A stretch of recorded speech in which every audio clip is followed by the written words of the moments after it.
think everyone already knows from yesterday. So Thank you, Luz and Nitish. Thank you again for organizing this event. It's a pleasure to be back with you again today. So my assignment that I was given by this training team that you're with today, Nitish, Luz, and Dr. Misaka, and I thank them for all the work that has gone on to put this show together. There's a lot of work that happens behind the scenes, and so I appreciate Nitish taking a leadership role in this activity and organizing this for you. And Luz and Dr. Misaka are the star trainers for the team. So thank you for all your efforts. It's good to be back with you. I hope you had a good day yesterday. I was able to participate in part of the program, not the full program, but I heard some of it and it's really interesting. And again, I just want to say how impressed I am with this group. It's such a large group and you span the globe and experiences, and we are just thrilled to have this opportunity. And I really want to thank Nitish for his leadership on this and making this opportunity available to WWF and this training team. We have been working on natural and nature-based flood management for several years now. It started with a request from the U.S. government's Office of Foreign Disaster Assistance to provide a guidebook on how to use natural and nature-based methods for flood risk management. And the reason they asked us to develop the guidebook is because in their work supporting communities around the world who were facing floods, they quickly realized that the traditional way of managing floods, using primarily hard or gray engineering, was no longer sufficient or appropriate, particularly in a world of a changing climate. So they were looking for a resource to provide their partners and agencies that they work with around the world and could not find a guidebook that would provide the basic overview of how we can use natural and nature-based methods to reduce flood risk. So we were pleased to be able to write the book, and that is available online. And a few hard copies are still available for those who prefer paper. Nishish is proudly holding up his book. And we are looking forward in 2022 to hopefully being able to offer an ebook version of the book. So it's a little bit easier to access and utilize. But shortly after we developed the guidebook, the same government agency asked us if we would develop a training program to support the use of the guidebook. And so we were pleased to have Nitish go through that program and complete it, and now is working with us as a facilitator and suggested this training with your group. We see the future for flood risk management as a combination in many places of natural and nature-based methods, as well as what we call non-structural methods or legal and policy issues in combination. And then last and hopefully least, if necessary, the hard and the gray engineering. In many places, I think, where you live and you work, you will see a combination of those approaches. So this is a new way of doing work. It's an emerging approach to managing flood risk. And you all, I believe, are going to be on the front lines of that effort. And it's groups like yours and individuals like you who will be leading the change for the world on flood risk management. So what we are going to do today is very short, just in a few hours. Of course, we can't go into great detail on all of the elements of the Flood Green Guide, but what we hope to do is give you just a bit of an overview of the content and the approach. And if that is of interest to you and you are inspired to go a little bit deeper in some of these subject matters, then I hope that you will stay in touch with this team and participate in a future training exercise that we plan to do in 2022. Hopefully, if the world cooperates and the pandemic gets a bit more under control, we hope to be able to go back out into the world and spend time with folks like you, do that training together. But in the absence of that, we will continue to do virtual trainings, and all of you are welcome to join that program, to join that process, and we look forward to learning from you as you do your work on flood risk management. So just to give you a brief overview of the plan for today, Luz is going to lead us through a few exercises just to get us warmed up. Then Dr. Misaka will take us through a discussion on the principles of the guidebook. We'll have a short session on risk and uncertainty. I know you covered that quite a bit yesterday, so some of that will be a little repetitive, but also kind of a different perspective. Then we have some case studies or examples of some of the opportunities and challenges with flood risk management that we'll share with you. We'll also have a discussion, which is quite important, on objective setting. We have found that that is one area of flood risk management that often people miss or they shortchange, because it's understandable if you just lived through a flood or you know that you are at risk of a flood, you want to do something. You want to get busy with the methods for managing that flood. Very understandable. But we really want people to take the time to stop and think, what are you trying to do with that flood risk approach, so that you can understand your objectives and then match the methods to your particular objectives. So we'll move through that very quickly throughout the time that we have today. But we hope it will be of interest. We hope that the exercises will challenge you to think about how you might use some of these methods where you live and who you work with. And then we'll look forward to a robust discussion on your questions and some of the issues that you want to learn a little bit more about. So I hope with that brief overview, you have a bit of a sense of the day today. Again, I thank you for your time and your interest in the subject matter, and I will turn it back over to Luz. Thank you.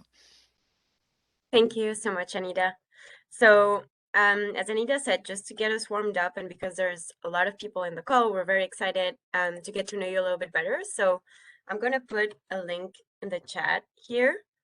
And it's basically just a Mentimeter question. So if you can log into that chat, you should be able to see this slide here with the map. And so if you can just pin wherever you are located or the region where you're from, that would be helpful, so we can just have an idea of who's in the room with us. We know there's people from all over the world, so we just want to see where you are all. So hopefully it is working. You can just, again, the link is in the chat. Yeah, I see already one pin coming in. Hopefully you're able to see them as well as they are submitted. So we have a few in Europe, as I can see, some in Asia as well, India, UK, I think. And you can actually also access through your phone. You can also just log in to this website and use this code if you need. Great. So we see quite a few in Asia and Europe, and then some in Africa as well. So this is really great. And we're very happy that there's so many people from so many different countries in here. And so I'll just give a couple of more seconds and then we'll move on to the second question. But you can keep on entering your location if you haven't had the time yet.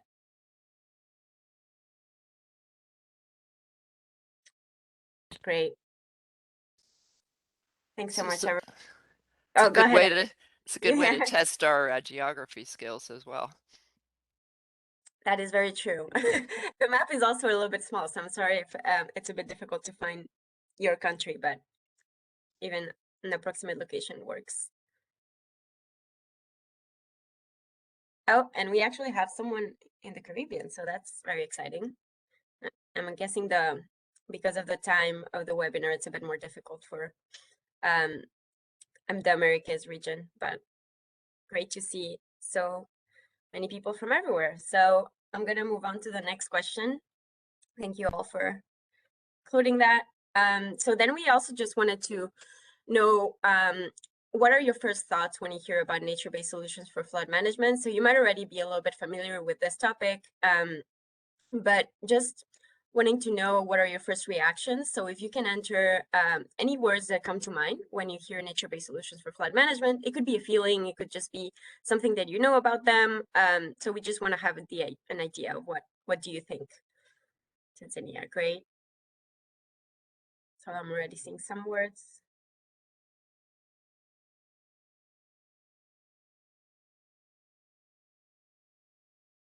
And it should be the same link. So you should be able to see the new slide now if you log into the same one. Great, okay. So community-based, sustainability, wetlands, that's great. Harmonious solutions, I really like that.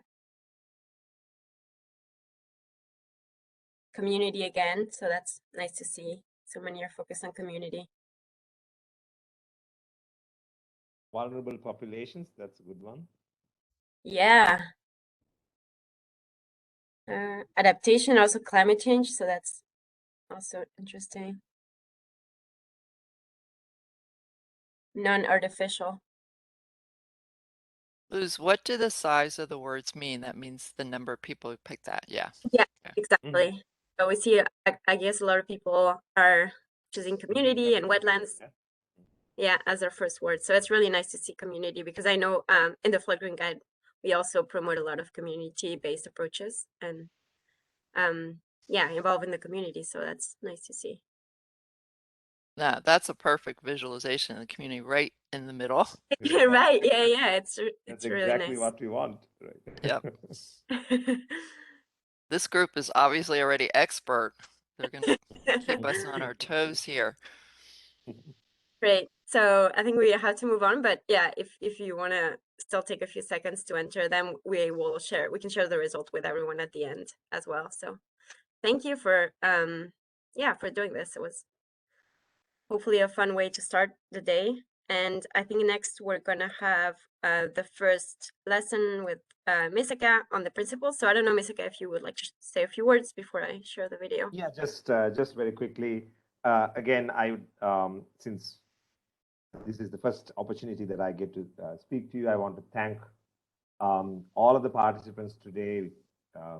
It's such a healthy participation for joining in, and also Nitish and all the partners for putting this together. And I was in as same as Anita. I was in the program yesterday for say around half of the time, and it was so interesting. I hope we can carry the same momentum today.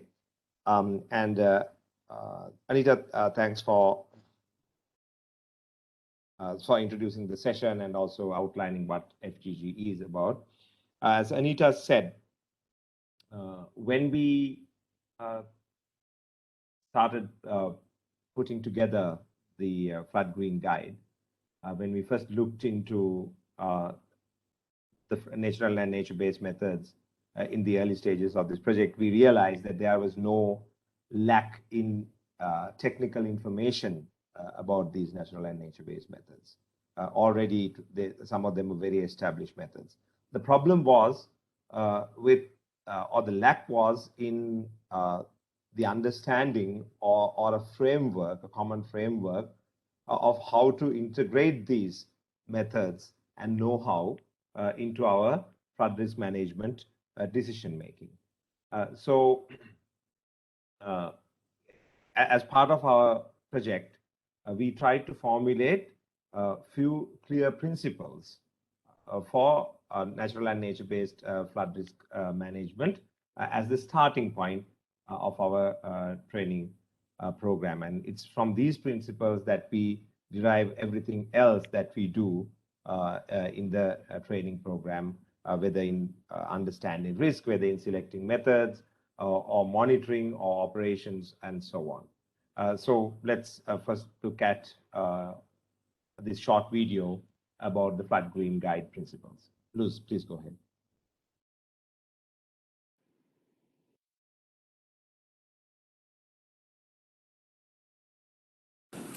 Hi all, my name is Misaka Hettiarachchi, and in this session we will discuss the key principles that guide the Flood Green Guide.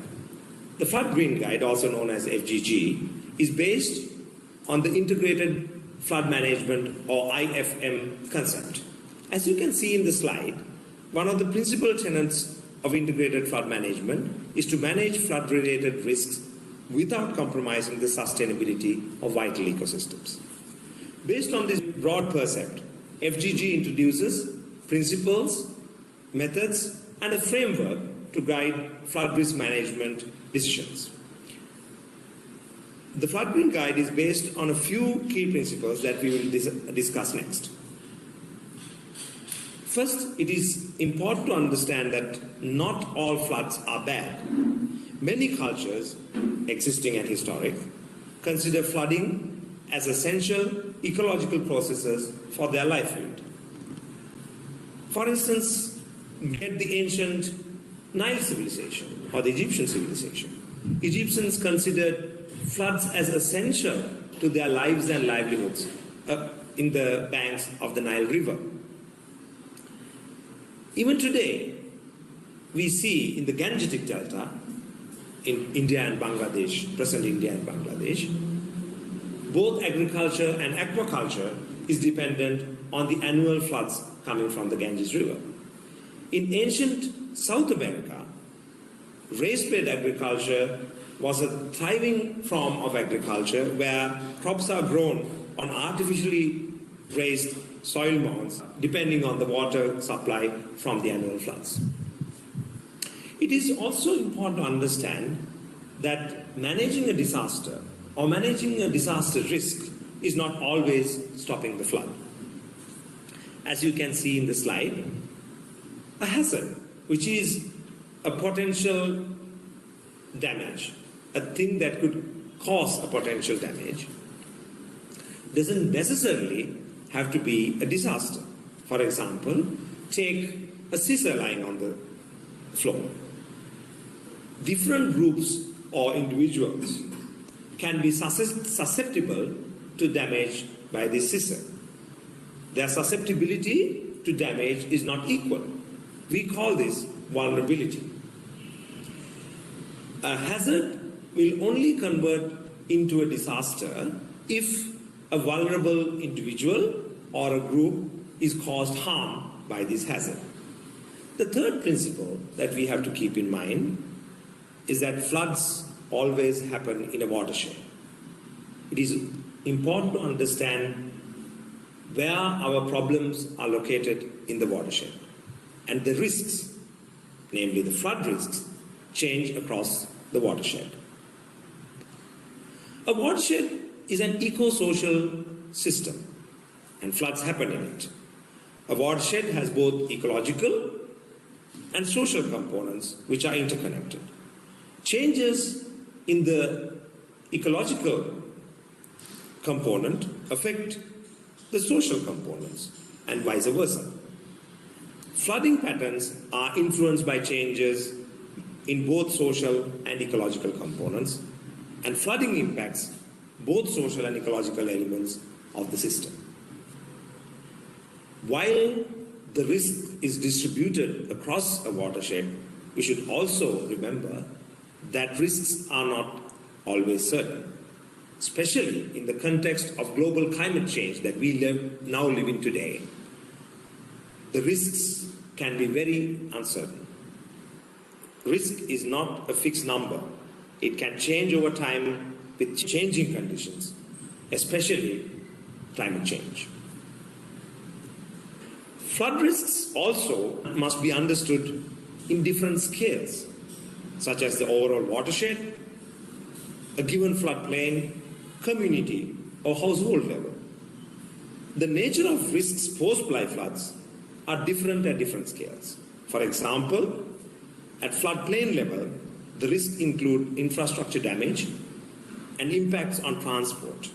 At the community or neighborhood level, it can include crop damage and health impacts. And at household level, damage to individual houses or families, and so on.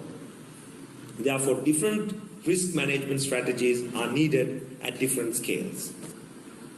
Once we understand the risks, where they lie in the watershed, what are the strategies we need for different scales, to manage them in different scales, it is very important to develop flood risk management objectives before selecting methods. Jumping into methods before defining your flood risk management objectives is a common mistake that happens in many flood risk management projects, regardless of their scale. There are two approaches of flood risk management. One, managing the flood flows or managing the hazard. That is, the methods or strategies used to manage the extent or the quantity of the flood flow. The second approach is adapting to floods or managing the vulnerability or the capacity of the individuals or the communities to deal with the floods. Another important principle in flood risk management is engaging the community at all stages of the flood risk management cycle. Community engagement can be useful in gathering data. It can build relationships in the projects. Engaging the community would always empower the community. It would be important and very critical to share the knowledge and findings of the project both ways. Another important principle is that flood risk management should include multiple social, ecological benefits. The potential success of a flood risk management project is enhanced over the time if the project produces multiple social ecological benefits and is not just confined to merely reducing the direct flood-related impacts. For example, a flood risk management project may also plan to improve the livelihoods of a community and the recreational potential of a community, which would in the long run enhance the sustainability of that project. Flood risk management should also include multiple methods in combination at multiple scales. There are mainly three types of methods: non-structural methods, soft structural methods, and hard structural methods. Non-structural methods are the methods which do not need any physical intervention and focused on the behavioral and governance changes. Soft or green structural methods are natural and nature-based approaches which will involve physical interventions. Hard or grey structural methods are the hard engineering methods which are essentially physical interventions. The Flood Green Guide promotes an approach which gives priority to non-structural methods first, the soft methods second, and finally, if required, hard engineering methods. Once we understand the full range of methods that can be applicable according to the risks that we are trying to manage and according to the objectives that we have developed, it is important to optimize the outcome of the project by combining these methods. By combining non-structural with soft and hard structural methods, flood managers can gain optimized outcomes not only in reducing flood risk but also maximize other benefits. For example, a flood management project which only has a flood control dam as the sole flood management method can be economically very costly and also cause many undesirable environmental impacts. Now, if we combine this flood control dam with the upper watershed conservation measure in the upstream and a wetland restoration in the downstream, the upper watershed conservation would reduce the runoff which is flowing downstream into the dam, and the wetland restoration project would enable the downstream areas to receive more water because the wetland would now buffer more flood waters in the floodplain. with these two methods combined, we can substantially reduce the size of the dam, in turn reducing the cost as well as the undesirable environmental impacts of the dam.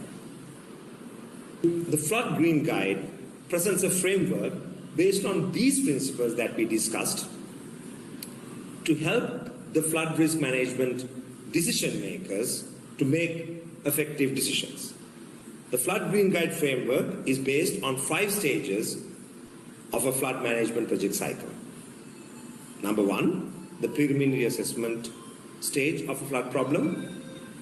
Number 2, objective setting and method identification. Number 3, method selection and design. Number 4, operation and monitoring. And number 5, project evaluation. The Flood Green Guide training curriculum takes the participants through this framework and discusses the requirements and challenges faced at the different stages of the FGG framework, and also introduces different tools that can help them take informed decisions in flood risk management. Thank you.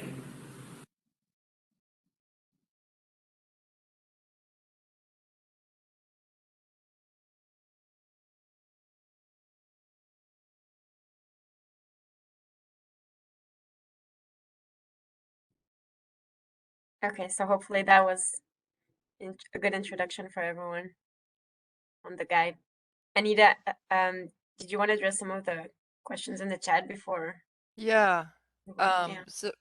So I haven't seen all the questions in the chat, but I do see a few asking for copies of the presentation, asking for soft copy of the book itself. Just so that you're aware, the website where all of the information is under reconstruction at the moment. So there may be some links that are not working, but we'll work with Nitish to make sure all of you get access to the presentations, the videos, and instructions on where and how to get the book once the website completes reconstruction. So if you have any difficulties or if you have any follow-up questions for us, we will be sure to give you our contact information at the end of the day here today. And also you can contact us through Nitish. Nitish, I hope that's okay to volunteer that. But we will try to make some of this, as you have requested in the chat, available to you. Thank you. Great. Yes, great to see so much interest in the chat for the guide. So we're excited. And Misik, I don't know if you wanted to comment something else on the video or we move on to the risk video. No, I think we can move on to the risk, because we have like a separate session for Q&As. And also to add to what Anita said about the source, sharing the sources, Luz, we will be able to give links to the videos as well, right? Like yes, the recordings. Yeah. Sure. Yes, we can definitely. So don't worry too much about taking notes, I guess. Mm-hmm. Okay, so I'm gonna move on to the risk video. Anita, I don't know if you want to introduce it or. Yeah, just to say that when we started this training program, it was early 2020, and we were expecting to do all this in the room with people the way we used to have workshops. But then, of course, with the pandemic, we had to very quickly pivot to doing it all virtually and online. So the videos that you're seeing, we prepared in order to accommodate different time zones and people's availability, as well as offset any inevitable technical challenges. So rather than have the presentations live as you did yesterday, most of today is in video format. I will also apologize for the fact that although we are fortunate that Dr. Misaka has some professional acting abilities, I do not. So lower your expectations in terms of the next video, but I did my best.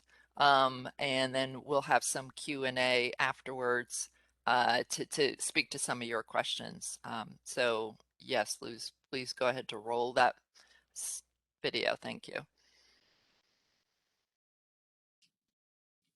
Hi, everyone. Today we're going to talk about the what, where, when, and why of flood risk. Just as a reminder, we are in stage 1 of the 5-step flood green guide framework. And in stage 1, we're doing a contextual analysis and flood risk assessment. So we know that disasters are a serious disruption to society beyond the ability of that society to cope with its own resources. And we remember from our discussion about principles, not all floods are a disaster, but today we're looking at flooding from a hazard perspective and the risk that that places to human societies. So for us, flood risk is the relationship between hazard, exposure, vulnerability, and capacity. All these terms and phrases are discussed in more detail in the Flood Green Guide. So to give you an analogy, a scissor might be considered a hazard, and that hazard might be presented to different elements of our society. Some elements of the society may have, for example, limited mobility, so they may be more vulnerable to that hazard because their capacity to move away from that hazard is not as robust as other members of that society. So if that hazard, in this case a scissor, were to meet a vulnerable element of that society, that is when disaster risk presents itself. So from a landscape perspective, we might look at something like the buildings that are built further away from the water. They may have low exposure to the potential flood hazard. And because they are strong and robust buildings, their vulnerability is also low. So we might call that low risk infrastructure. There might be other infrastructure that's placed a bit closer to the water source. So there's high exposure. It may not be as strong or robust infrastructure, so it has a higher vulnerability, and therefore that infrastructure is facing a high risk. Or we may have a situation where there may be buildings placed closer to a water source, so they may have high exposure, but they're stronger and more robust, so their vulnerability is less, and therefore that part of the landscape faces a lower risk. So the idea here is to look at hazards and vulnerability and the relationship to risk and do transformative actions that reduce that vulnerability or increase the capacity. And those things are controllable, whereas the hazard may not be as controllable. So when we assess flood risk, there are a number of key parameters that we want to look at. We are not in the flood guide or in this course going to teach you how to do a flood risk assessment. There are many different methodologies for that, and there are a lot of resources to go to get that detailed guidance. But in Chapter 4, we talk about what some of the key elements of flood risk are, and we want you to understand those so that if you are, for example, going to commission someone to do a flood risk assessment for you, you want to be able to make sure the key parameters are captured in that flood assessment. Or if a flood risk assessment has taken place, or you're handed a report of a flood risk assessment, you can use the guidance in the Flood Green Guide to understand whether you're getting the key information that you need in order to take an action to reduce flood risk. There are many sources of information to get more detailed guidance. These are a few, there are others. We're just giving you some of the key elements of flood risk assessment processes. And these are some of the essential components. There's a spatial and temporal element to flood risk that we want to understand. We want to understand the many and different factors that contribute to flood risk, where and how damage takes place as a result of flood, and where there is vulnerability both in the groups of society or the infrastructure of society.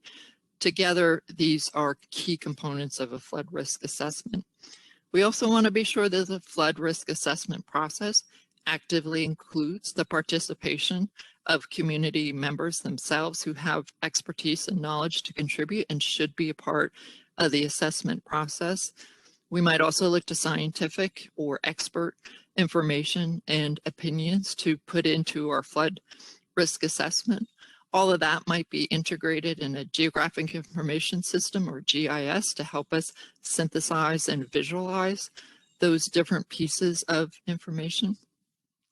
And so we've included in the Flood Green Guide a worksheet that helps you gather and organize and keep track of these different sources of information in order to move through a flood risk assessment process.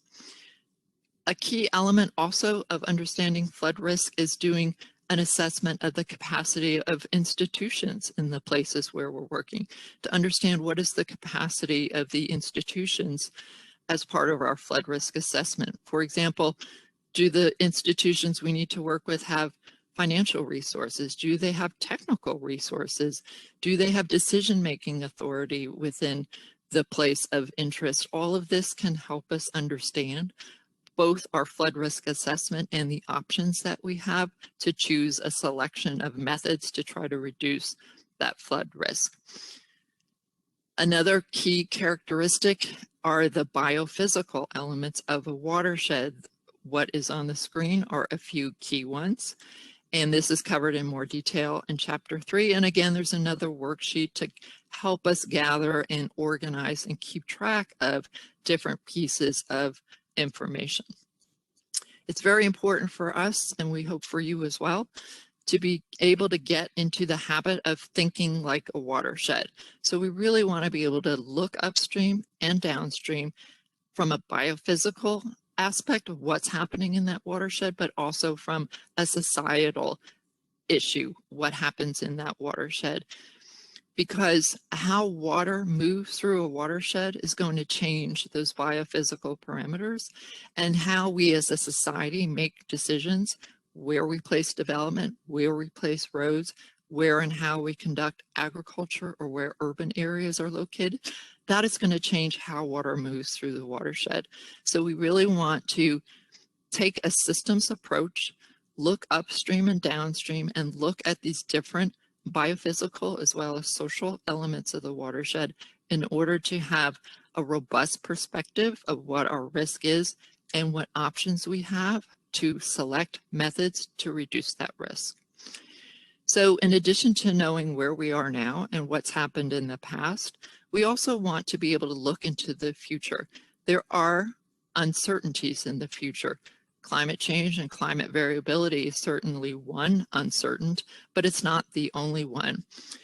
But we will experience climate change and climate variability through water, and that has a bearing on our water risk. So we want to use, to the extent possible and appropriate, key elements of climate change information and science, and distill that and include that in our assessment process, as well as our thinking for the way forward in terms of what methods we might want to be able to select.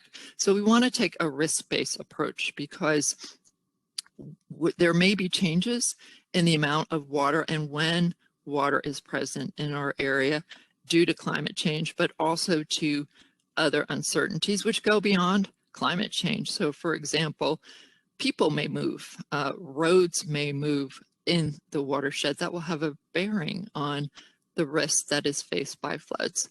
Where and how we do agriculture might change. Where and how we extract water might change within a watershed. That's part of our risk assessment processes. So if we take a risk-based approach, we don't have to guess what the future is going to be. That's probably impossible, but we can make some informed decisions that are robust and flexible solutions to help us address these uncertainties. Where we get information also is variable. So if we're looking for hydrological information, you might look to weather data, modeling, expert opinion, and local knowledge. If you're looking at the social elements of a watershed, you can do surveys, you can do local knowledge, you can use news media, other sources. The point is to take a systems approach, different types of information, and pull that together in order to have a robust understanding of risk and understand implications for the methods we might choose to addressing that risk. So again, some of the key messages: not all floods are disasters, but flood risk is a function of hazard, exposure, and vulnerability. Risk can be modified by capacity to cope with floods. So if we can improve our capacity, we can reduce our risk. We want to take a systemic approach to assessing risk, and we want to understand risk from a watershed perspective. We want to think like a watershed when we're assessing our risk. And also understand that watersheds are not fixed, they're dynamic. They're going to change over time with different changes in conditions. And there are diverse and multiple sources of information and knowledge, and we want to be able to pull that into the assessment process. Thank you.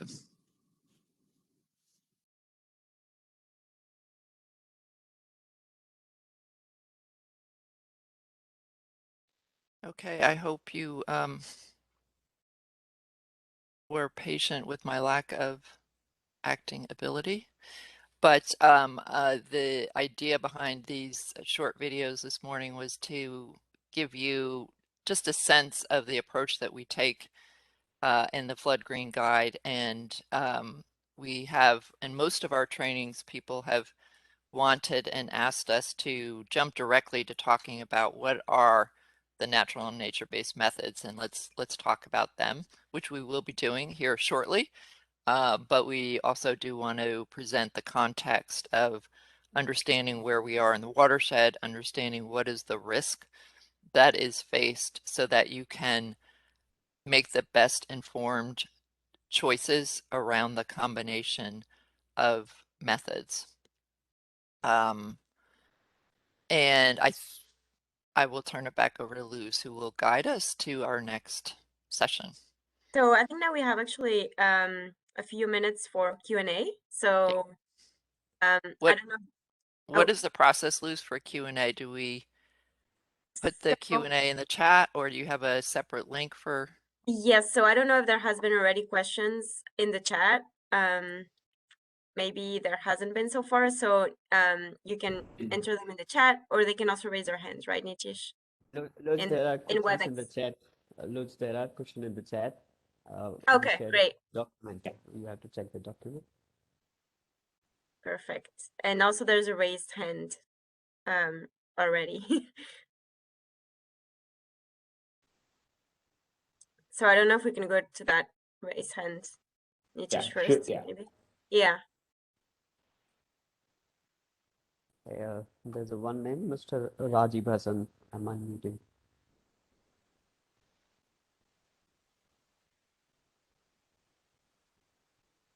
Nitish or Luz, maybe I could ask one of you to put the questions to myself and Misaka in term, because I can't keep track of the chat and I don't want to jump ahead of people. So someone, I think, needs to control what questions are being presented. Yes. Yeah. Oh, go ahead. Yeah, I can like it's Okay. being extracted into a sheet, Okay, so great. I can direct the questions. Yeah. So do we want to take the question from the? Yeah, I think if you had your hand raised, you should be able to speak now. Otherwise, yeah, we can take the first question in the document, Misaka, if you want to do that. Yeah. Sorry if there's a bit of. Yeah, thank you very much. I'm Michael Deng from South Sudan. Yes, we can I only hear you. have one question.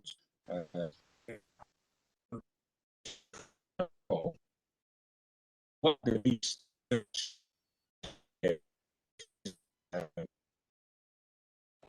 Michael, we are losing you. For a response. What are the risks? Can you? Michael, we are losing you. Can you repeat your question? Yeah. Yes, I'm asking that.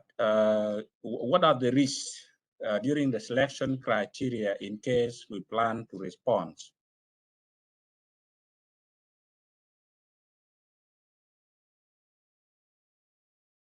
During emergency response and in a selection criteria in the process that you need to identify the victim, those who are affected by the disaster. So what are the risks to be taken? Right. I hope you got my point. Yeah, I think we get the point. Anita, would you like to address that? Or? You can go ahead if you like, and I'll follow up. Yeah. So as we pointed out in the principles video itself. Like it's one of the first principles of Flood Green Guide that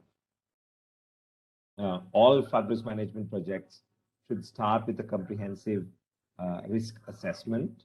Like we should not jump into selecting methods first. All the planning of a flood risk management project should stem from or based on a comprehensive flood risk assessment, which investigates the hazards, the vulnerabilities, the capacity, the hazards which are the physical hazards which the communities are facing, the vulnerabilities of the communities, and the capacities they have to cope with them.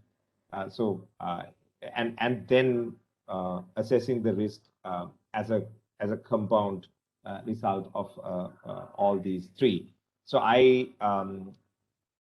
what are the exact risks that we are considering in a project? Like it could vary substantially between context to context. And the Flood Green Guide doesn't go into detail about telling you how to do a risk assessment, where there are enough material available to guide how to do a risk assessment. But we maintain it as a principle that all flood risk management should have a risk-based approach, start by a very comprehensive risk assessment. Hope that answers your question, Michael. Thank you very much. With that, I think we can proceed to the other questions in the chat box.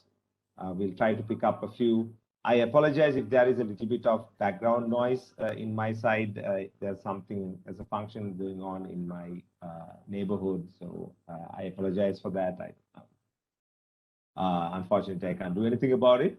We have a lot of questions already, but I'll try to pick up a few. So one is like, can you please repeat the 5 steps of the flood management cycle, or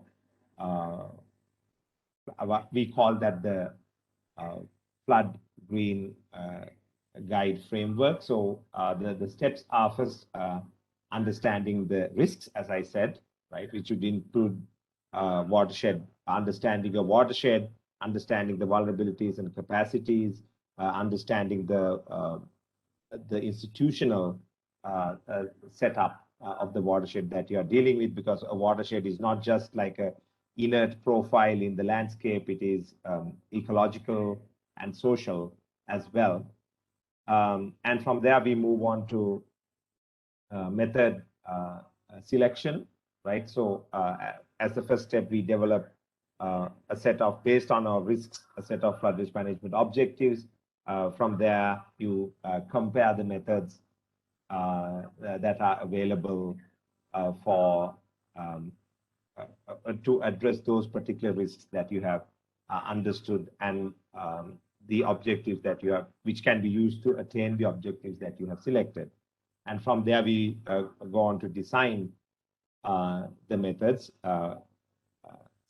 finalizing the methods and designing the methods, which needs, in most cases, engineering as well as other professional inputs.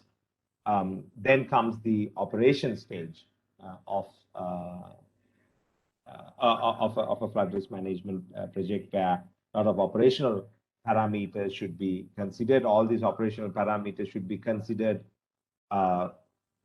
beforehand, right? Like in advance in designing a project. Finally, there are the 2 stages of monitoring and then periodic evaluations of a project. Right? So those are the stages that we discuss in the flood risk in the Flood Green Guide. And there's another question asking, what are the tools used in FGG for decision making?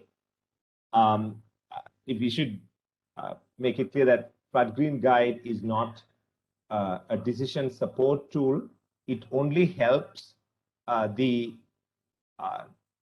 middle-level decision makers to incorporate these natural and nature-based methods into their flood risk management decision making. So there are some tools that we have provided to make that task easier for them, but they're not formal decision support tools. There are a number of like simplified tables, worksheets that you can use to make your decision making simpler. So we especially target middle-level decision makers such as like irrigation engineers, municipal engineers, land use planners, municipal officers, NGO officials, community leaders, and so on. A Flood Green Guide is not necessarily targeted towards higher level policy makers. And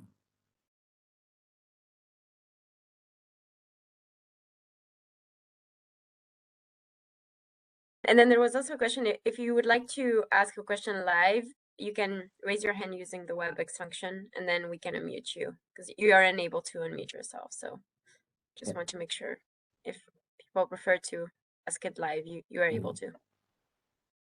And there is this question which I would like to direct to Anita, which is about the UN, especially the UN as well as like other international organization. It says flood management is a very important force to know.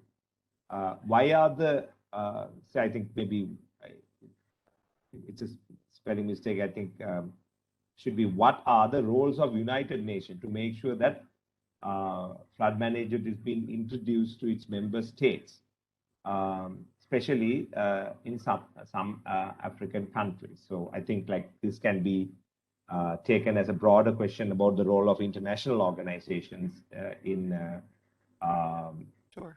introducing integrated flood risk management to member states. Anita? Yeah, no, that's an interesting question, and I can't pretend to be an expert on the United Nations and what they should or should not do. But we do work with the World Meteorological Organization, WMO. They have a flood management program that we have utilized some of their resources and approaches in our Flood Green Guide. And we also support them in some of the communications and outreach they do. So there is a function within the United Nations working to address flood risk throughout the world. But as we discussed in the session today, floods and flood risks happen at different scales. So if the UN is more focused at an international or a national level, we also need to look at different levels, be it a regional, a landscape, a single community, or even a single household. So there is no one agency or one actor who can address all risk at all times. It really takes an approach that stretches across different boundaries and different disciplines. And that is just a reminder to me that this group who's with us today, you have, as far as I can tell, all of the elements within this group in terms of academic, engineering, community engagement expertise and experiences, social and political experiences and expertise, all of that and more, as we tried to outline in the session earlier, needs to be considered to the extent possible and appropriate when looking at flood risk. So to answer the question, the United Nations does have a responsibility. They are working on that, as well as every other level of government, be it international, national, or at a very localized level. But I'll also take this opportunity to say that we are not the only ones working on this subject. There are many other agencies that are doing so as well. We are all trying to learn from each other, and we will work with Nitish to get you the links to those other programs and other resources, so that as you're going about your work where you live, you can call upon a wide and diverse range of experiences and tools to address your flood risk objectives. Thank you.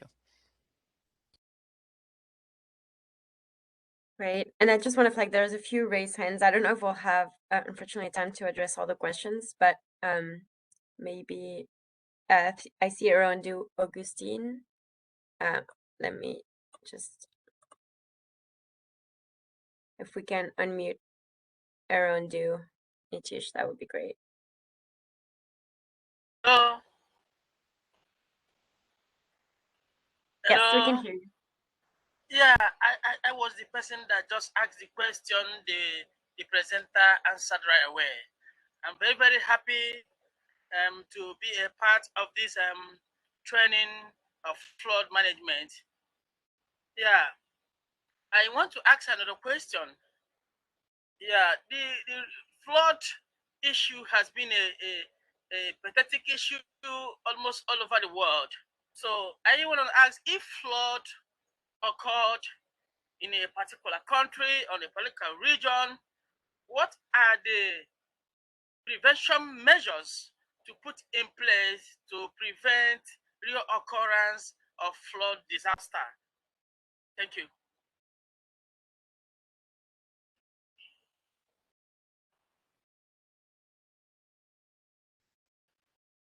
I think that's a difficult question to answer.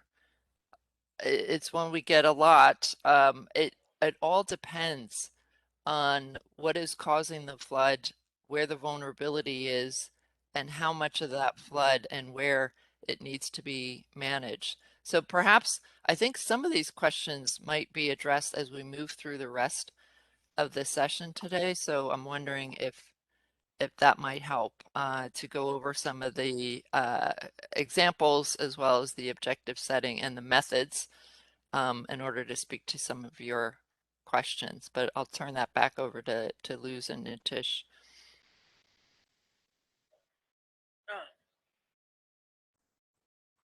Thanks, Anita. So I guess next we are going to be showing a few examples of case studies. Basically, these are projects that have happened around the world involving nature-based solutions for flood management. So the first two that you're going to see are part of a project called the Shoreline Project, which is an interactive documentary that is basically profiling a lot of projects around the world. And these are change makers that are trying to make a difference in terms of addressing sea level rise and flooding at different levels. So the two that you're going to see now are very much localized projects and very community based, and they are also involving youth. So we thought it would be great to show some projects that are really started by youth in this specific webinar. So hopefully you find them inspiring, and they are from different parts of the world. So you will see that there might not be in English, but they do have, both of them have subtitles. So I'm going to share them now, and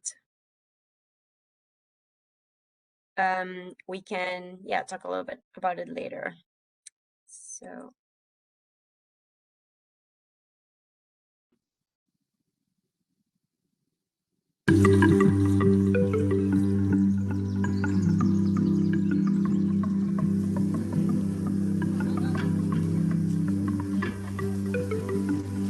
Buenos días a todos, yo soy Reina y con el grupo de estudiantes que vinimos vamos a enseñarles una dinámica.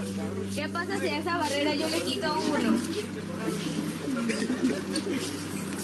¿Y llegó el Mari? De nuevo. Bien, estoy trabajando desde que estaba en tercer grado y llegué a esto porque me enamoré del medio ambiente y de la idea que tenía la maestra de que nosotros podemos mejorarlo. Nosotros trabajamos mucho en la parte de fortalecer el conocimiento de los niños en cuanto a lo que ellos puedan aprender sobre un ecosistema de manglar, porque es lo que nosotros tenemos en el ambiente ahí en el Espavé. Nos protege de inundaciones, nos da oxígeno. No se va a perder nunca lo que nosotros hacemos, las charlas que yo hago, ellos son capaces de hacerla igual, solo que con sus propias palabras. Los manglares están amenazados ahorita por los hornos de carbón y los pobladores de aquí, ya que es su costumbre. Lo que ven aquí atrás es un horno de carbón. Se logra hacer trayendo la madera del manglar, Se arma en pilas como si fuera una pirámide. Luego que está esta pirámide de madera, se le echa la hierba encima de la madera. Luego se cubre con tierra. Se deja unos días, se enciende y se deja unos días. Después que pasan estos días, la madera se ha hecho carbón y lo distribuyen a los diferentes compradores. Mi papá es baldocero. Entonces cuando no encuentra trabajo de baldocero, no hay oportunidad para que él ejerza lo que sabe, va y hace hornos de carbón.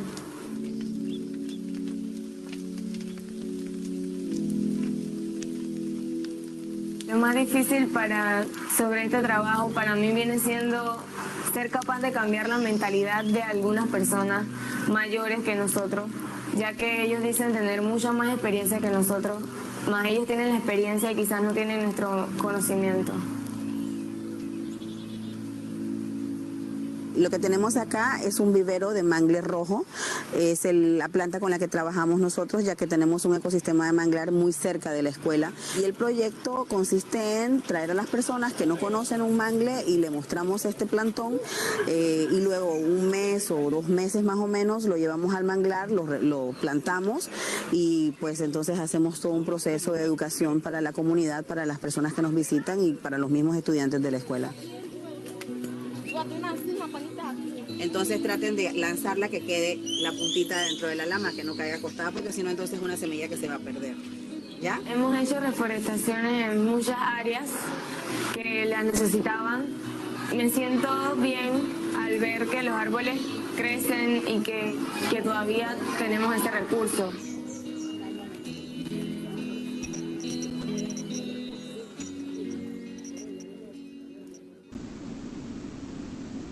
Okay, so that was the first one in Panama. Now I'm going to share another one from India.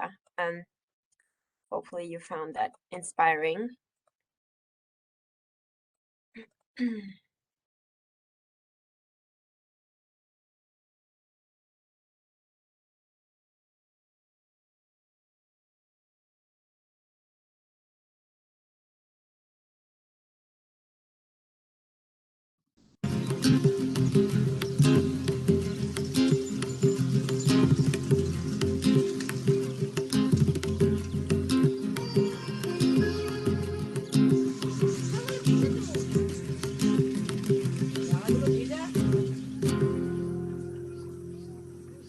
পাঁচ বছর না 4 বছর আগে আমাদের দেশে আইলা হয়ে গেছিল।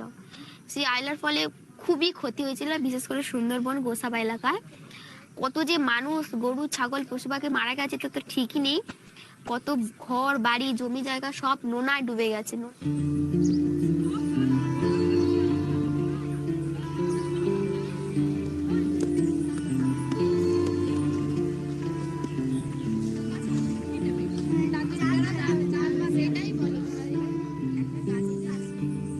Shefali came to a Green Rhinos training, and the project they created was to plant 1,500 trees in and around their school and also in their homes. Our method of engaging youth is through action. এই সমস্ত এতগুলো দিক ভেবে পরিবেশের সম্পর্কে দূষণের পরিবেশ ভাবনা একটা যে আমাদের মনে, সেই জন্য এই কারণে আমরা উঠে পড়ে লেগেছি পরিবেশটাকে রক্ষা করার জন্য। গাছপালা লাগানো আমরা স্কুলে প্রতি।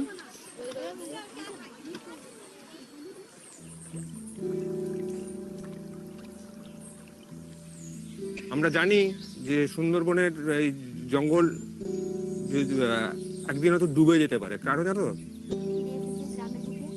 এরপরে বরফ গলে যাচ্ছে। ঠিক, একদম ঠিক, বরফ গলে যাচ্ছে বলে, উষ্ণায়ন হচ্ছে বলে বরফ গলে যাচ্ছে, সমুদ্রের তলটা উঁচু হয়ে যাচ্ছে ক্রমশ ক্রমশ। এখন তো আমরা বাঁধ দিয়ে রেখেছি, এরপর বাঁধ হয়তো আরো উঁচু করতে হবে।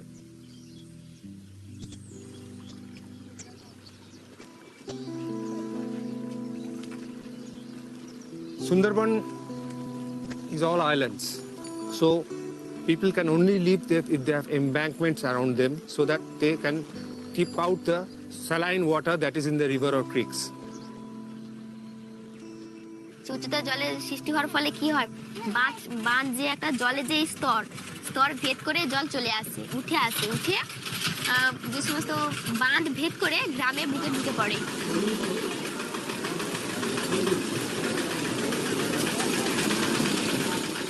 সেই সমস্ত লবণগুলো বসে যাওয়ার ফলে এখন অবধি সেই সমস্ত জমিতে চাষ হচ্ছে না, মানে ফাঁকা হয়ে পড়ে আছে সেই সমস্ত জমিতে। যাক, এখন ফিরে এসেছে গ্রামের বুকে, এসে কাজবাজ করছে। এই সমস্ত বন্যাগুলো মানুষের জীবনের মধ্যে খুবই ক্ষতি করে, বিশেষ করে আমাদের মতো গরিবদের। শহরে তো কোনো চিন্তাই নেই, আছে বড় বাড়িতে চাকরি বাকরি করছে, খাচ্ছে দাচ্ছে, বেশ আরাম। কিন্তু গ্রামের মানুষরা তো খেটে খাওয়া মানুষ, তাদের এই সমস্ত আইলার মতন আর যেন না আসে পৃথিবীতে, এটাই কামনা। আইলে পুরো পৃথিবী ধ্বংস হয়ে যাবে, গ্রাম বলে জিনিস থাকবে না।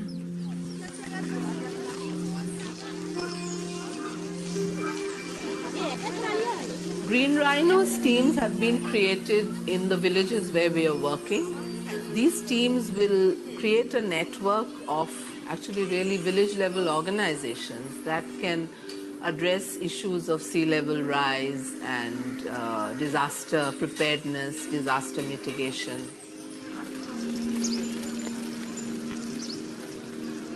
The challenges for young women in the Sundarbans is that nobody really thinks that their dreams mean anything, their dreams are worth anything. We feel that if a student is allowed to think big and they're shown the roadmap of how they can get there, then I think it can make a very big difference.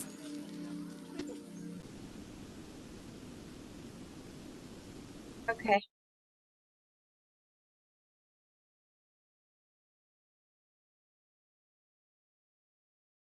So that was the two examples we wanted to show you, and hopefully you find them inspiring. It's really great to see the youth engaged in their communities. So again, the Shoreline Project has many other videos and examples of projects around the world. So we will share the link as well if you want to explore more.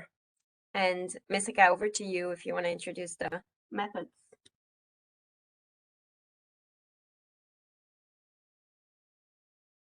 I think you might be on mute. Yep. Oh, I'm so sorry. Thanks, Luz. Yeah, so there have a lot of questions in the chat box already about methods, what they are, what kind of measures can be used. So this 15 minutes would be about the different methods that are available for flood risk management, all three kinds of them: non-structural, soft structural, and hard structural. But before going into that, into the methods directly, I want to make a point, highlight the point that in any flood risk management project, before proceeding into selecting your methods, as we discussed earlier, there should be a comprehensive risk assessment done. Based on these risks, we should formulate clear flood risk management objectives, and to achieve those objectives only, based on those objectives only, the flood risk management methods should be selected. So Luz, can you play the three slides that I have on objectives? Sure. Give me a second.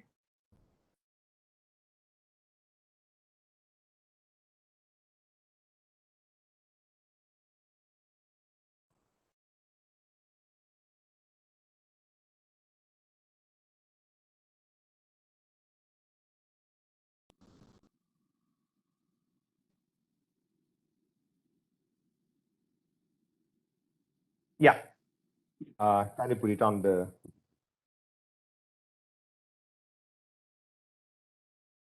Yeah. So this is a message that can't be overemphasized. Before selecting your methods, develop clear flood risk management objectives. It is actually surprising to see how many flood risk management projects, even the biggest scale ones, the type of projects that would involve barrages, flood control dams, and so on, how they easily get into this trap of jumping into selecting methods before having clear objectives. So in the Flood Green Guide, we outline two major approaches for flood risk management. One is managing the flood or managing the hazard. So we can, with different methods, non-structural, soft structural, or hard structural, we can try to control or mitigate the actual level of flooding happening, right? So methods like flood control dams or upper watershed restoration, engineering drainage methods, wetland restoration, they all serve this purpose of actually bringing down the inundation levels. But as we said at the outset, all floods are not bad. Actually, most floods are good, right? We should try not to disturb the natural flooding patterns wherever it is possible. It might not be possible always, but we should try to do that wherever the conditions permit that. So as a second approach, we try to keep the flooding patterns, the natural flooding patterns untouched as far as possible, and then try to adapt to those floods by managing the vulnerability of the communities to those floods, and also increasing the capacity of the communities to cope with those floods. As it was mentioned, traditionally, most communities worldwide have been living in harmony with floods. So this is not a new or alien concept. We have to go back. I mean, in most cases, we have to go back and see how the peoples in those landscapes survived and thrived with the floods, and learn from them and adapt them to our modern ways of living. Next slide, Luz. So in formulating objectives, we can keep three main points, principles in mind. One, to address a single flood problem, you can have multiple objectives, right? And when we say multiple objectives, we should always plan for co-benefits, providing co-benefits through your flood risk management project. So your objective should include providing co-benefits. One example for a co-benefit is like if you implement upper watershed restoration project, right, as a part of your flood risk management project, it's not only you bring down the flooding levels downstream of that, but you provide other environmental benefits, livelihood benefits, recreational benefits through such a method. And then plan in a systems perspective as you formulate your objectives in a systems perspective, taking into consideration the entire watershed rather than focusing on just one part of the watershed. Yeah, so if we keep these three principles in mind in formulating objectives, there is a good chance that your objectives will be holistic and improve the resilience of the system as a whole. Next slide, please. Yeah, so the steps involved or the basic components involved in formulating an objective. I'm not going into details of objective formulation. So the first thing is your objective should relate to a problem. It should be based on a problem statement, which we derive from the risk assessment that we do beforehand, right? For instance, as you can see in the example, a problem, like if we define the problem as specifically as possible, like, so the problem could be urban poor in zone A of a hypothetical city, right? Suffer high levels of diarrheal diseases, right? This is an issue exacerbated by inundation of the area by flash flood. So we show we are very clear now what's the problem that we are addressing through this. And then you go on to defining in your objective what is the impact you want to have, whether you want to eliminate diarrheal diseases altogether? Can you do that? Or do you want to reduce them by a particular number and so on? Also, it's really important to have a time frame for your objective. Otherwise, it becomes useless or invalid because you can't evaluate it against a benchmark. So keeping those three in mind, these three components of an objective in mind, let's look at now what are the method options we have to achieve these objectives. So before we begin, this would be a pre-recorded video. Again, as Anita said, we apologize for certain technical glitches in these videos. None of us were experts in either acting or doing technical videos when we were developing them. When we published them, when they started going out, I expected to receive a few calls from the Bollywood, but unfortunately I didn't. So rest assured, I'll be a flood trainer for a long time to come. So, Luz.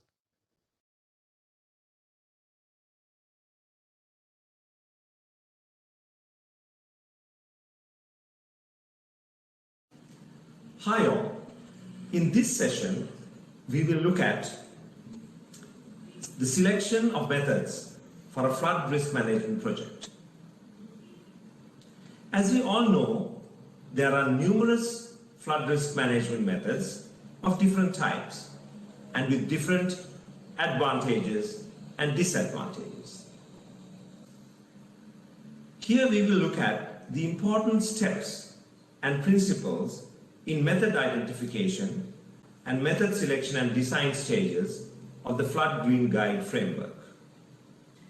The Flood Green Guide discusses 29 non-structural, soft structural, and hard structural methods. Each method has its advantages and disadvantages in particular contexts, which have to be carefully understood in selecting methods according to different flood risk management objectives.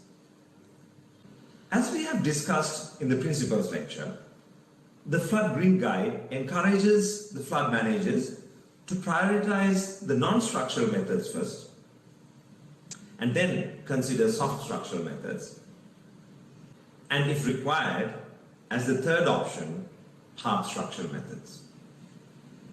Also, as we have discussed in the objective setting lecture, there are two approaches for flood risk management. First, managing the floods or managing the hazard. Second, adapting to floods or managing the vulnerability and the capacity. As you can see in the slide, there are two approaches to managing floods as well. A, reducing the flood flow which comes into a floodplain through reducing runoff or increasing storage. B, managing the flood flow or how the flood flows within a floodplain. Example, by improving the conveyance of the stream. The second approach, adapting to floods, also has two components. A, reducing the exposure to the floods, for example, by relocating a community that is vulnerable to a flood. B, improving the capacity of a community to cope with the floods. For example, by improving the flood proofing of the houses in a community, or by improving flood preparedness of that community. Now, let's look into in a bit more detail about the approach of reducing the flood flow which comes into a floodplain. Amount of water flowing through a stream or overland into the concerned floodplain in a given time is called the flood flow. During a storm in the watershed, the flow starts with a minimum level and attains peak value, known as the peak flow, with time. The time taken to attain this peak is known as the lag time. Highest flooding usually occurs during the peak flow. Therefore, the flood managers try to reduce this peak flow and reduce the damage. They also try to increase the lag time, which will give more preparing time to the affected communities. This diagram and the graph explains how the peak flow is reduced and the lag time is increased by flood risk management methods. Examples of methods that can reduce flood flow are flood control dams, diversions, wetland restoration, upper watershed restoration, and swales. Once the floodwaters enter a floodplain, there are numerous methods to manage the flood flow within it. These include improving conveyance in the streams, removing the barriers to flow in the landscape, and improving stormwater drainage, and improving the stability of the stream banks to withstand the peak flows. Examples of this type of methods are floodways, engineered drainage systems, and restoration of natural drainage paths. Now let's look at the approach of adapting to the floods. Adaptation can be done either by reducing the exposure or the vulnerability of the communities to floods, for example, by relocating the communities or flood-proofing the houses, as you can see in the top figure, or by improving the capacity of the communities to cope with the floods. For example, by improving flood preparedness, the early warning systems, methods of evacuation, as you can see in the bottom picture. It should also be kept in mind that different flood risk management methods are effective in managing different types of floods. The page 120 of the Flood Green Guide gives which soft and hard structural methods are most suitable for each flood type. It should also be noted that the effectiveness of different flood risk management methods may differ according to the scale they are applied, whether it's the entire watershed scale, whether it's the particular floodplain scale, whether it's a community scale or a household scale. For example, a flood control dam or upper watershed restoration may reduce flood flows at the entire watershed scale. Methods such as constructed wetlands and pumping may be effective in managing the flood risks within a particular floodplain, while methods such as flood and waterproofing is effective at individual household levels. The flood managers should also remember that there are multiple social, economic, and environmental benefits of each flood risk management method. They should always try to maximize these multiple benefits by selecting the proper combination of methods. The table 5.3 of the Flood Green Guide helps the flood managers to understand these benefits. As it was mentioned in the principles lecture, the effectiveness of a flood risk management project can be optimized by combining flood risk management methods. By combining, the benefits of the methods can be maximized and both economic and environmental costs can be reduced. As an example, I'll take the same case discussed in the principles lecture. Think about a flood control project designed only to include one large dam. If the design is changed to include an upper watershed restoration upstream of the dam and a wetland restoration downstream of the dam, the upper watershed restoration will reduce the flood flow coming into the dam, and the wetland will increase the flood retention capacity in the floodplain. With this, the size of the dam can be substantially reduced, which will reduce the cost of the project and also the environmental impacts of building a large dam. There are also other factors that you have to consider in choosing flood risk management methods for projects, such as design requirements and safety, operational requirements, maintenance requirements, and cost. By considering all these factors, flood managers can select an optimal combination of methods which can maximize the reduction of the risks, maximize the multiple benefits of the selected flood risk management methods, and minimize the environmental, social, and economic costs of the overall project. Thank you.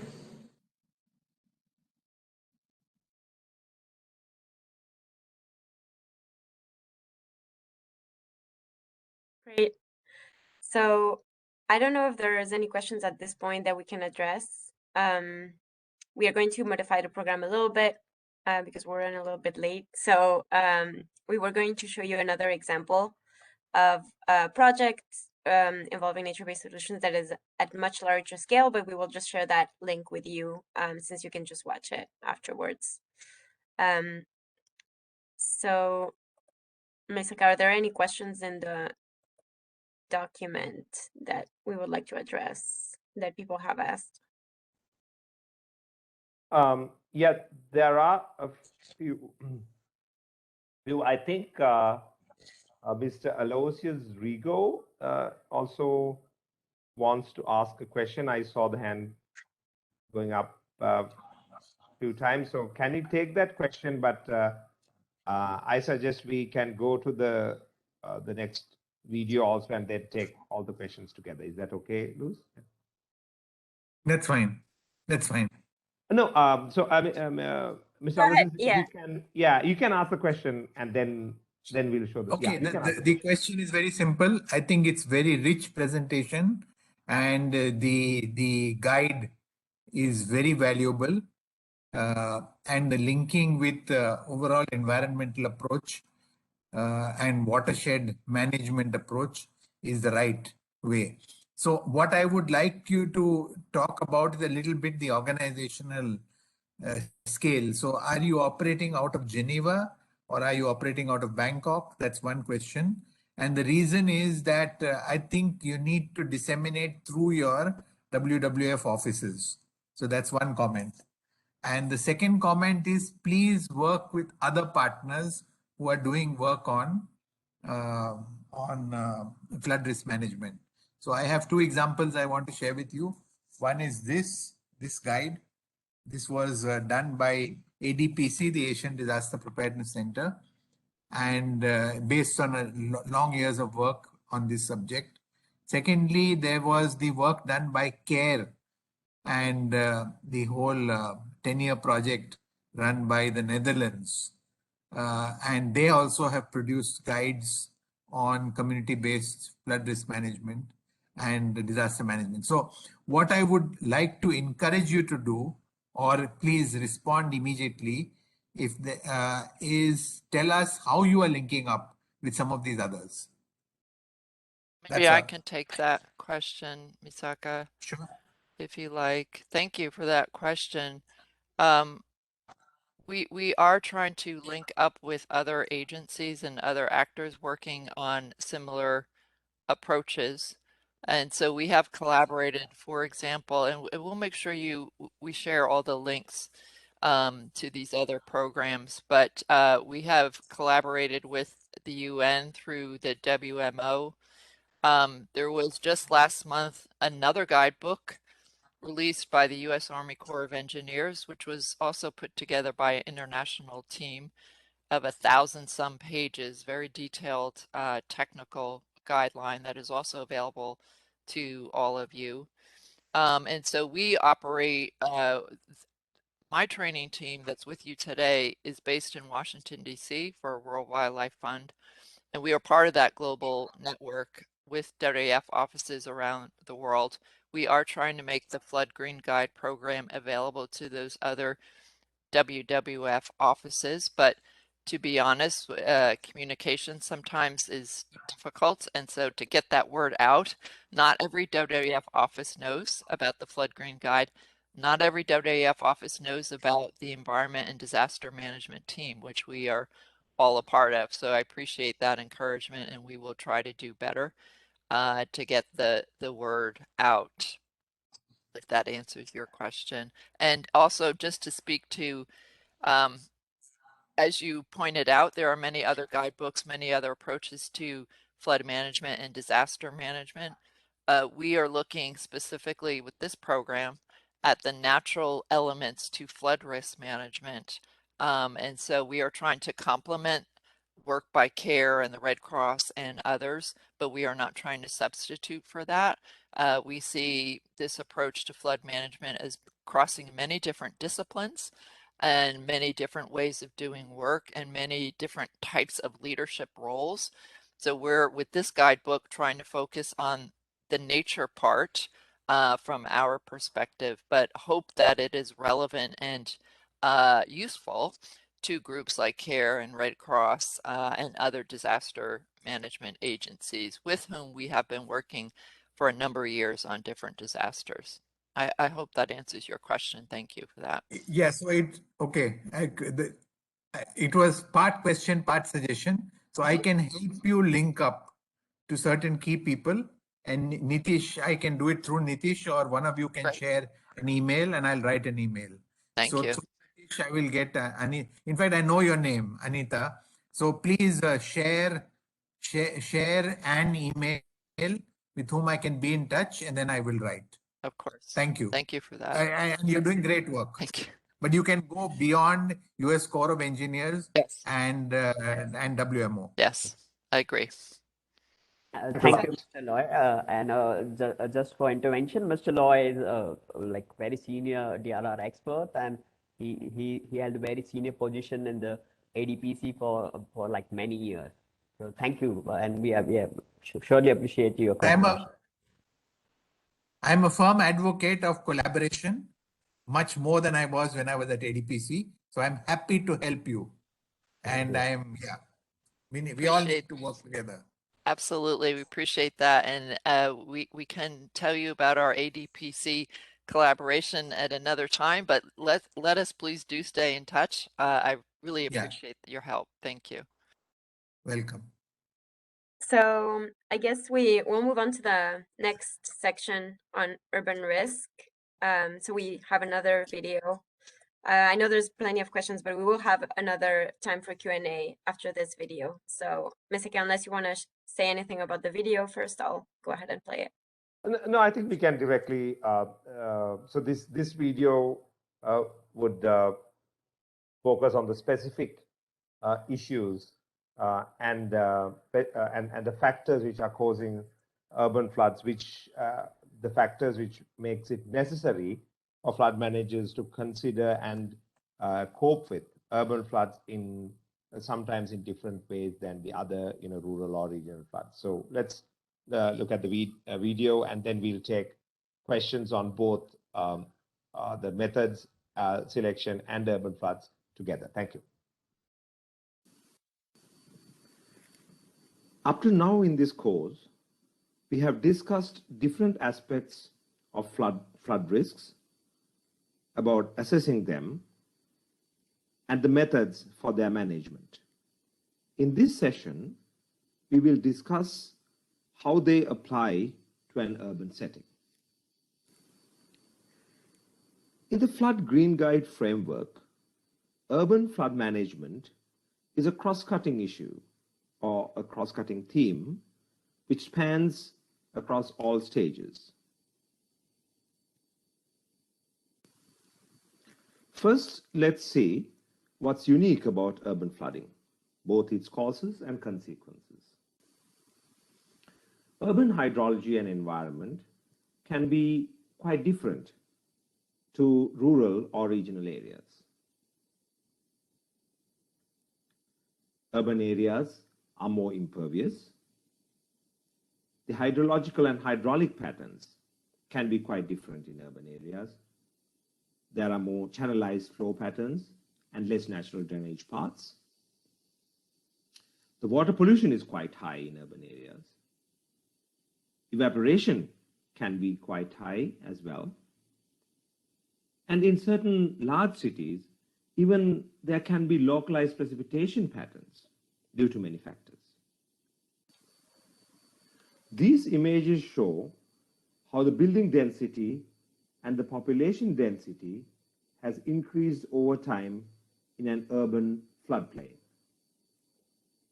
As you can see, it has reduced the permeability and converted wetlands into non-wetland uses. Urban streams and waterways are usually highly modified with simplified bank geometries. Instead of natural staggered bank edges, they have neat lines. And the banks are also lined with hard material such as concrete and gabion walls. Urban streams are also often heavily polluted and clogged with debris, which affect the flow of floodwaters. The urban heat island effect is also a factor which can contribute to urban flooding. This is the phenomenon which causes ambient temperatures to increase in urban areas. Along with this, runoff is higher in urban areas and the infiltration is lower. The heat absorbing and low reflecting surfaces such as concrete and asphalt in urban areas retains heat, which is the main contributor to the increased ambient temperatures. And loss of vegetation in urban areas also slow the cooling effect. This causes a comparatively warmer urban climate and may increase localized precipitation. Increased precipitation, along with the impermeable surfaces, which decreases infiltration and increases runoff, causes frequent flash flooding. The impacts of urban flooding also can be quite complex and very high in magnitude. Economic losses of urban floods are usually higher than in rural areas because urban properties are usually of very high value, and the net worth of urban households is also high. And there is a high density of infrastructure in urban areas. The health impacts and other vulnerabilities are also quite complex. As you can see in the bottom picture, which shows a river carrying chemically contaminated waste due to a flood. And the top picture shows how these impacts can disproportionately burden the urban poor. And also there is no natural regeneration after flood in an urban area. The entire recovery should come from costly human interventions. There are also some unique challenges in governance and policy related to urban flooding. The governance actors in urban areas can be quite diverse, such as municipalities, different infrastructure and utility-related agencies, national level development agencies, and the private sector. There can be multiple and overlapping regulations and legislation. There are competing interests among different corporate, state, and community actors. All three can be quite powerful politically and economically in different ways. Social characteristics, demographics, and economic parameters in urban areas can rapidly change. And also, this leads to very short-term political and economic goals in urban areas. In addition to this, and this might be a positive factor too, there is rapid technical or rather technological innovation in urban areas.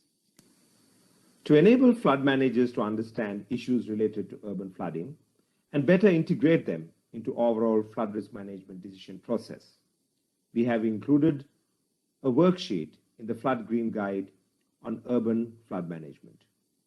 You can find it along with other worksheets in the book. What are the key points that we can take home from this session? Flood managers, like in all other cases, should strive for integrated flood risk management in urban areas as well. They should understand that factors contributing to urban flooding can be quite complex, even more complex than in other settings. Every effort should be taken to properly assess these risks, especially giving attention to the urban poor and other vulnerable groups. The flood managers should also understand that there are special and more difficult challenges posed due to the complexity of urban governance, as we discussed in the previous slide. And above all, they should engage the community at all stages of flood risk management decision making. Thank you.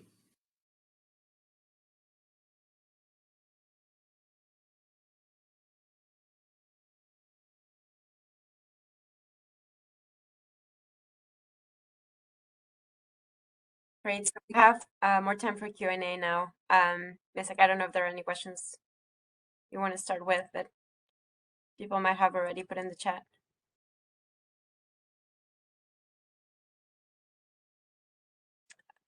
I think you might be muted. Yeah, oh, sorry. Yeah, we have taken down some of the questions from the chat. So we'll get to them soon. But as in the previous Q&A session, if there are any live questions, if you want to take Luz, we can first take them and then. I don't see any raised hands. Let me see. Okay. Yes, I don't see any right now. Okay. But yeah, feel free to raise your hand again if using the WebEx function. So while and you should be able to do that just by scrolling over your name, and there should be a raised hand little logo. So otherwise, yeah, go ahead, Misaka. Thanks. So while we are waiting for live questions, I picked out two interesting questions which I would like to direct to Anita. One is asking, what are some components of flood risk management that must be addressed at a school level? Interesting question. And then somewhat like in an entirely different note, but something which I think would interest Anita. Do afforestation of with all kinds of trees help in control of flood? All kind of floods, and also strengthening bank slopes, if I can read it correctly. So over to you, Anita, with those two questions. I'll do my best. I'll take the second one first. Mm-hmm. It's a very interesting question, and again, it depends on the context and the place where the trees are planted, the species, and the conditions for those trees now and into the future. So we see a lot of discussion about trees and tree planting when it comes to flood risk management. And I have to be honest, as an environmentalist, I love trees. I like to see more trees. We get multiple benefits from trees. My concern, though, is a single focus on a single method, just planting trees and hoping or assuming that that will manage all flood risk. It most likely will not. And so we have to be mindful of the conditions within that tree planting project or exercise, and is it sufficient to reduce the flood risk based on the objectives that you have set? As Misaka likes to stress, it's important to set an objective. Certainly in many instances, the tree planting can help. We also want to be mindful of changing conditions, and will climate or water or soil conditions potentially change over time and allow those trees to grow and be healthy and function the way that you wish for a flood risk management objective. So I think they can be helpful. It depends on the context and the circumstances, and it requires a holistic approach to look at what are the conditions of the soil? What are the conditions of the climate and perhaps that changing over time? What are the land use decisions in that place? How will that impact the survivability of those trees? So we encourage it. There are many resources to get more detailed assistance with trees or tree planting, but to look at that carefully and to understand how that exercise or that project fits within your overall flood management objective. To the question about schools, I think as that video illustrated, and I do encourage you when you have time to take advantage of the other videos and stories that are on the Shoreline Project. There's a lot that schools can do. There's a lot that youth at multiple ages can do to raise awareness about floods and flood risk and to be a part of the solution for their households, their families, as well as their communities. And there are different activities that can help even the very youngest amongst us understand risk, disaster risk, and ways to prepare and reduce disaster risk. And Misaka will remember way back when this program started. This is not a flood story now. This has to do with the tsunami. The Indian Ocean tsunami is how our program was started. There was a famous case of a child, a young woman in Thailand who was on vacation with her family from the UK. She had learned about tsunamis before they went on that Christmas holiday vacation, and she recognized the symptoms, the warnings that were present about a tsunami coming, and she was able to alert her family and the other people on that beach to move away. So very young person, having just learned about this risk, actually saved an amazing amount of lives in that process. So that was a dramatic example of how young people can participate and play a role in risk reduction. But I certainly encourage that, and we would like to work with more of you to help that a reality in your place when it comes to the natural and nature-based methods. Thank you. Thanks, Anita. Thanks for those great explanations. And so I will pick up another 2 questions if there aren't still any live questions. So one says landslides and flooding together is the current issue in Kerala, India. What kind of prevention is applicable in the case? So it's a very important point. And in Flood Green Guide, in the Flood Green Guide, in all our Flood Green Guide trainings, we take the issue of landslide together with the flood risks because they are interconnected in many ways. Like mostly the landslides do occur as a result of the same storms which are causing the floods. At the same time, flooding can exacerbate landslide risks in certain areas. At the same time, flooding also can block rivers and create, sudden and flash floods in certain settings.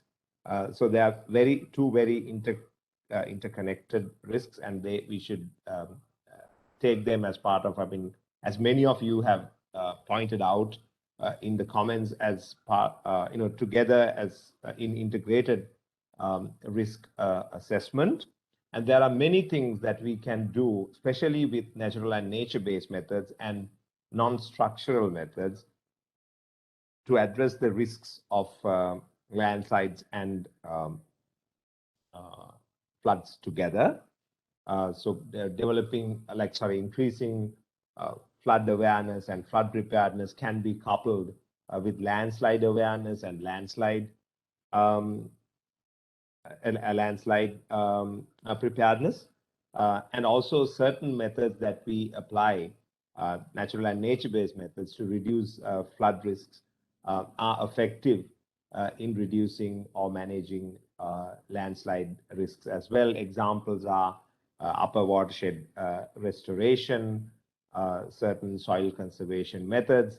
They help both strengthen the slopes, retain soil, as well as increase the infiltration of water, which would reduce the runoff and reduce the flood risks downstream. But at the same time, as Anita pointed out in the question, with regard to the question on what species, what trees would any kind of tree be helpful or applicable in these flood risk management methods. It is really important to understand that natural and nature-based methods are they have to be carefully and scientifically designed. They are science-based. There can be substantial level of engineering involved in these methods. So you should not take them as something that someone can do just with general knowledge. It needs both expert knowledge as well as indigenous and community knowledge to be successful. One example is that I have, or one experience that I had was in the Nepal earthquake aftermath. We had the opportunity to get involved, engage in the reconstruction and risk reduction process in Nepal. WWF got that opportunity, and there were some soil bioengineering projects implemented through partners during this time, and we had like some very good consultants and experts involved in that, and I learned a lot, like how you have to very carefully select the species that you need, that you can plant in that particular ecoclimatic region according to those soil types, and then different engineering measures that you have to put in place that you can hold the soil until the trees are good enough to provide that protection. And also certain types of trees can actually increase the landslide risk when they are grown over a certain limit.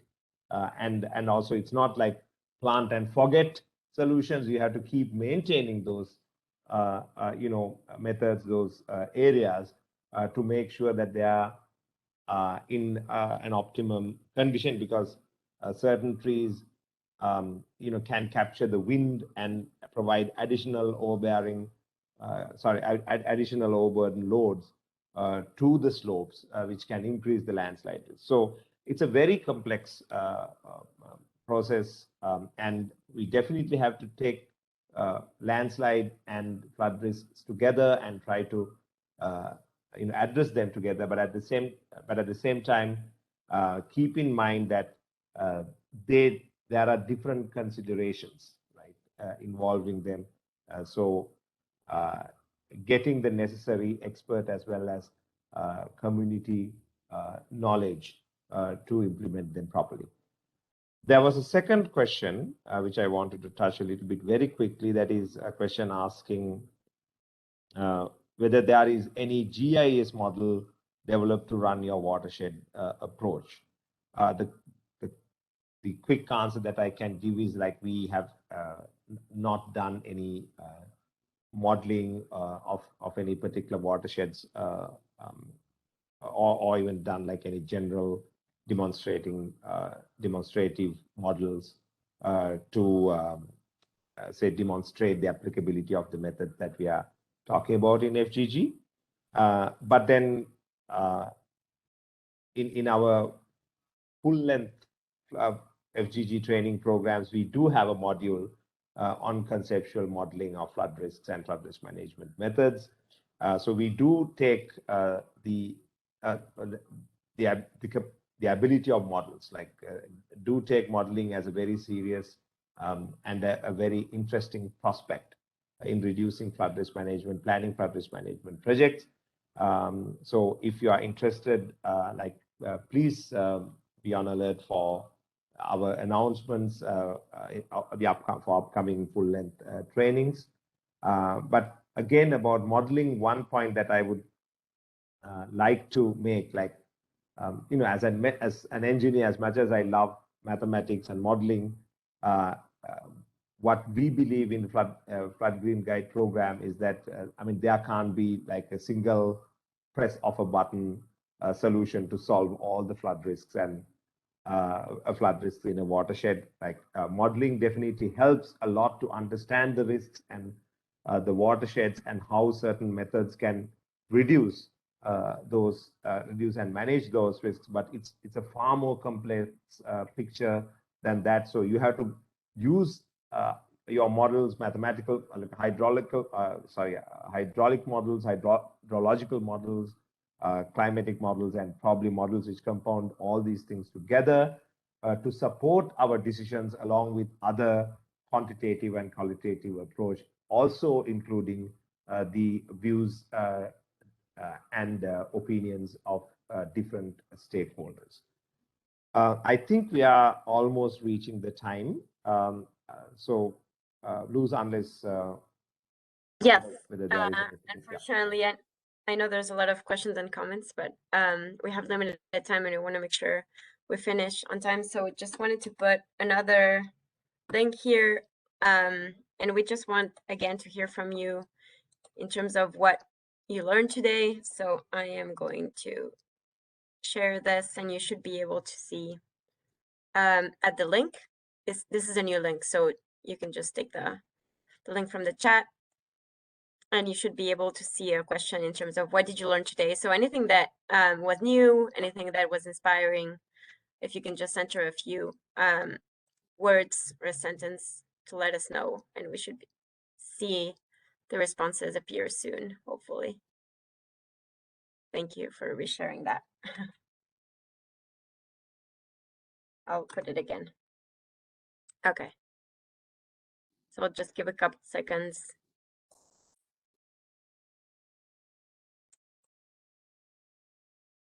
Hopefully you did learn something. Great.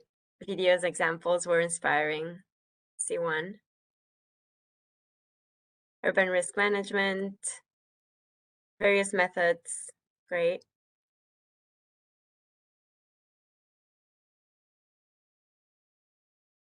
Can wait a few more seconds. Essential components of flood risk assessment. Different approaches to managing flood risk.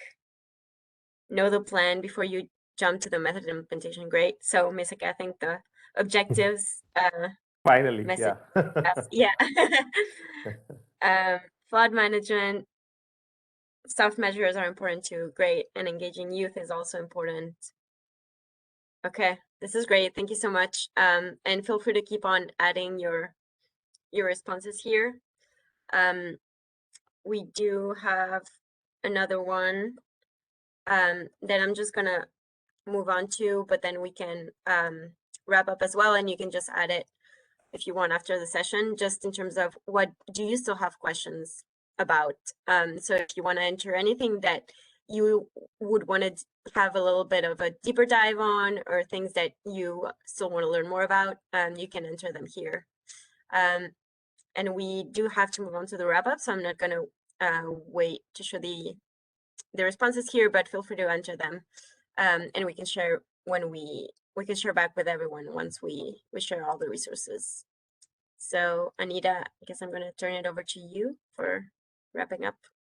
Sure, you can leave this up just while Okay. I'm speaking, Sounds if good. you don't mind. And we are right at time, and we don't want to keep you late. You've already committed a lot of your time to this session.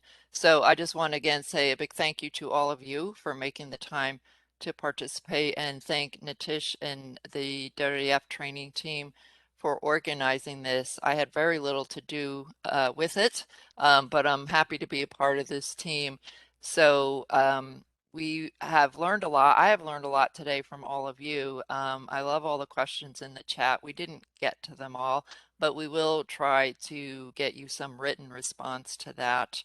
And Luz is going to put up a slide with our contact information. So if you wish to learn more, participate in a future training, if you have questions, if you can't get to the link in our website, we apologize, but we're happy to hear from any and all of you at any time, and you can also connect with us through Nitish, who's part of our team. And with that, I will close this session officially so that you may go on to the rest of your day. And again, thank you for your time and look forward to hearing from you and seeing you again soon if possible. Thank you. Great. Thank you.